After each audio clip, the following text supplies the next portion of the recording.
வணக்கம். இன்னைக்கு ஒரு குட்டி கதை. ஒரு கிராமத்துல ஒரு இளைஞன் வசித்து வந்தான்.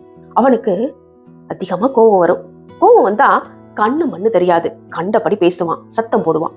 அவனுடைய அப்பாவும் அவனை பல முறை கண்டிச்சிருக்கிறாரு, அறிவுரையும் கூறியிருக்கிறாரு. ஆனா அவனை திருத்த முடியல. தினமும் ஏதாவது ஒரு பிரச்சனையை கொண்டு வந்துகிட்டே இருப்பான். அவனாலையும் அவனுடைய கோபத்தை கண்ட்ரோல் பண்ண முடியல. ஒரு நாள் அவனுடைய தந்தை அவனை அழைச்சிக்கிட்டு அந்த ஊர் பெரியவர்கிட்ட போறார். அவர் மூலயமா ஏதாவது ஒரு தீர்வு கிடைக்கும்னு. நடந்ததையெல்லாம் அவனுடைய தந்தை அந்த பெரியவர்கிட்ட சொல்றார். அப்படியா அப்படின்னு கேட்டுட்டு பெரியவர் எழுந்து உள்ள போறார். போயிட்டு ஒரு சுத்தியலையும் கொஞ்சம் ஆணிகளையும் எடுத்துட்டு வந்து அந்த பையனை கூப்பிட்டு, இந்தாப்பா இந்த சுத்தியலை புடி, இந்த ஆணியை வச்சுக்கோ அப்படின்னு சொல்லிட்டு, உனக்கு எப்பெல்லாம் கோபம் வருதோ அப்பெல்லாம் உங்க வீட்டுக்கு பின்புறம் உள்ள செவத்துல ஆணியை அடி. ஒரு நாளைக்கு எத்தனை முறை கோபம் வருது, எத்தனை முறை ஆணி அடிச்சு அப்படின்றதையும் குறிச்சு வச்சு எடுத்துட்டு வா அப்படின்னு சொல்லி அனுப்பி வைக்கிறார். இவனும் தினமும் ஆணி அடிக்கிறான். ஒரு நாளைக்கு 10, அதுக்கப்புறம் 7, 5, 2 அப்படின்னு குறைஞ்சி ஒரு நாள் ஒரே ஒரு ஆணியை அடிச்சான். ஓடி வந்து அவங்க அப்பாட்ட சொன்னான், அப்பா எனக்கு கோபம் எல்லாம் குறைஞ்சிருச்சு. உடனே அந்த பெரியவர்கிட்ட போறாங்க. இந்த மாதிரி மகனுக்கு கோபம் குறைஞ்சிருச்சு, எல்லா ஆணியும் அடிச்சிட்டான், இன்னைக்கு ஒரு ஆணி தான் அடிச்சான் அப்படின்னு சொல்லி சந்தோஷப்படுறார். உடனே அதை கேட்டு அந்த பெரியவரும் அப்படியே புன்னகைத்து, அப்படியா, ரொம்ப மகிழ்ச்சி, இனிமே கோபம் வராதா அப்படின்னு கேட்டுட்டு, சரி அப்ப நீ ஒண்ணு பண்ணு, இனிமே கோபம் வராத நாள்லாம் நீ அடிச்சல்ல கோபத்தோட ஆணிய, அந்த ஆணியை ஒண்ணு ஒண்ணா புடுங்கி எடுத்துட்டு வா அப்படின்னு அனுப்பிச்சு வைக்கிறார்.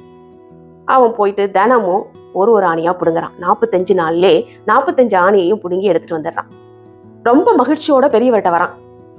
நான் ஆணியெல்லாம் புடுங்கிட்டேன், 45 ஆணியையும் 45 நாட்கள்லேயே புடுங்கிட்டேன், எனக்கு கோபமே வர்றதில்ல அப்படின்னு சொல்லி ரொம்ப பெருமையா சொல்றான். அப்படியா, ரொம்ப மகிழ்ச்சி, இப்பெல்லாம் கோபம் வர்றது இல்லையா அப்படின்னு கேட்கிறார். சரி நீ ஆணி அடிச்ச இடத்த காட்டு அப்படின்னு சொல்லி வராரு. அவனும் காட்டுறான். நீ கோபத்தால அடிச்ச ஆணியெல்லாம் கோபம் குறைஞ்சவன புடுங்கிட்ட, சரி, ஆனா அந்த ஆணியினால ஏற்பட்ட அந்த துளைகள் அப்படியே தானே இருக்கு, அதை என்ன செய்ய போற அப்படின்னு கேட்கிறார். அதை மாத்த முடியுமா அப்படின்னு அவங்கிட்ட கேள்வி கேட்கிறார். அவங்கிட்ட அதுக்கு பதில் இல்லை. வெட்கி தலை குனிந்தான். இந்த கதை இங்க முடியுது. இந்த கதையில இருந்து நம்ம என்ன கத்துக்கிட்டோம்? அவன் கோபத்தோட அடிச்ச ஆணிய கோபம் குறைஞ்சவன புடுங்கிட்டான். ஆனாலும் அந்த ஆணியினால ஏற்படுத்தப்பட்ட அந்த துளைகள் அப்படியே தான் இருக்கு, அதை மாத்த முடியல. அந்த மாதிரி தாங்க நம்ம கோபத்துல பேசிய வார்த்தைகளும் அப்படித்தான். பேசிய வார்த்தைகளுக்காக நம்ம மன்னிப்பு கேட்டுடலாம், ஆனா அந்த வார்த்தைகள் ஏற்படுத்தும் வலி இருக்குல்ல, அது நீங்காது, அது வடுவா இருக்கும்.